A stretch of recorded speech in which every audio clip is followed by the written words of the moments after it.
السلام عليكم ورحمة الله وبركاته. سؤال وهذا خيارت شرفت له ومركلة إيو برنامج كيسا إيجا برتين أو وحيابها هريستا أما عذرada laga qaado ama sunta mar walba aan lacagteena ku soo gadano oo guryaha noo yaalo isticmaalno aan warkana u haynin. maanta waxaan idin soo diyaariyay oo research badan ku soo sameeyay dawada jilcisada dhibaatooyin may leedahay maxayse maaragtay bani aadamku u geysataa meeqa nooc ayay u qaybsantaa jilcisada waa laba nooc mid waxa la yiraahdaa no line midna waxa la yiraahdaa lane marka waa no lane iyo lane jilcisada nooca la yiraahdo lane-ka aad iyo aad bay u xun tahay bani aadamku dhibaato badan ayay u geysataa oo number 1 ka yahay kansarka kansar ayaa laga qaadaa waxa kale oo laga qaadaa wax la yiraahdo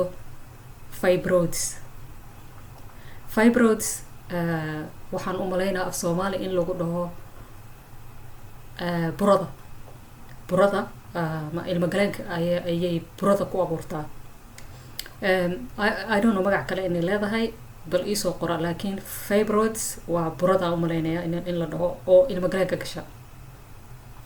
jilcisada waxa kale oo laga qaadaa infertility dhalitaankaaga ayay wax u dhintaa waxa laga yaabaa inaad ilma galeenka ay intay dhibaato ka gaarsiiso aad dhali weyso oo dhalitaankaada wax u dhinto jilcisada waxay kaloo dhibaato laga qaadaa estrogen ayay badisaa estrogen waa hormone waana hormoonka oo kansarka oo dumarka ku rida oo kansarka oo naasaha ku rida estrogen ayay high ka dhigtaa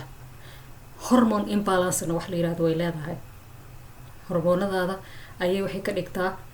imbalance hormoono waxay ka dhigtaa marna kor jira marna hoos jira ma isbedbedela oo hormoonada isbedelana wax fiican maaha hormoonkaaga waa inuu normal ahaada laakiin haduu isbedbedelayo marna uu kor aadayo marna uu hoos tagayo wax fiican maaha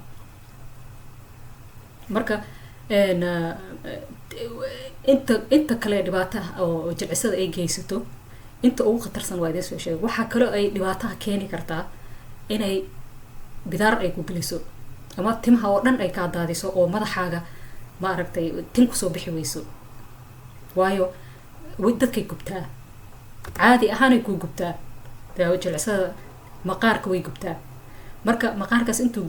gubto ayaa waxa laga yaabaa inaan tin dambe aan ku soo bixin taasna way kors kareysaa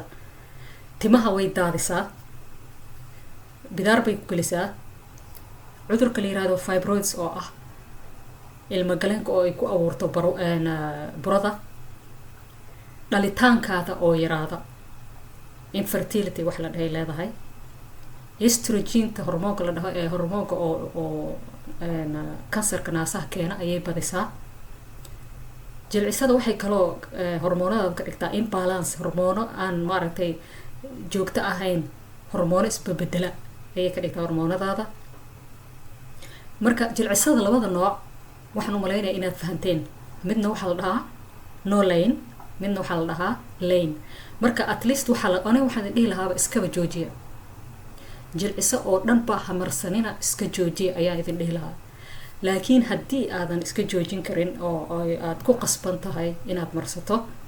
waxaan kugula talinayaa inaad marsato tan la dhaho no lane-kana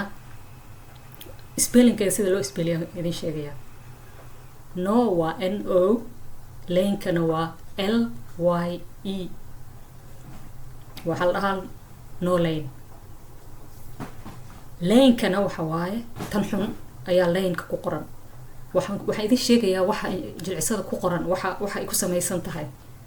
lane haddaad ku aragto please jilcisadaas ha gadanin waa LYE keliya jilcisada haddii ay ku qoran tahay LYE waa la ya i hadday ku qoran tahay ka carar oo ha gadanin laakiin at least waxaa la qaatay tan oo no lane-ka ah waa NO la ya i waxayna u qoran tahay na o la ya i taasaa la qaatay laakiin haddii aad ka maarmi karto waxaan kugula talin lahaa please iska jooji waxba ha marsanin jilciso maanta waxyaabo kala soo baxay oo timaha lagu jilicsado oo waxyaabo badan ayaa jira kulay waa idin qaybsan doonaa insha Allah next video ka dhigi doonaa ama mar kale idin soo duubi doonaa insha Allah waxyaabo badan oo marsan karto ayaa jira oo kaga maarmi karto waxaan cudurrada leh waayo cudurka ugu weyn ee jilicsada maanta keenayso waa idin sheegay marka intaasan kusoo gabagabeynayaa khayr baan idin rajeynaya insha Allah waa inoo iyo next video insha Allah السلام عليكم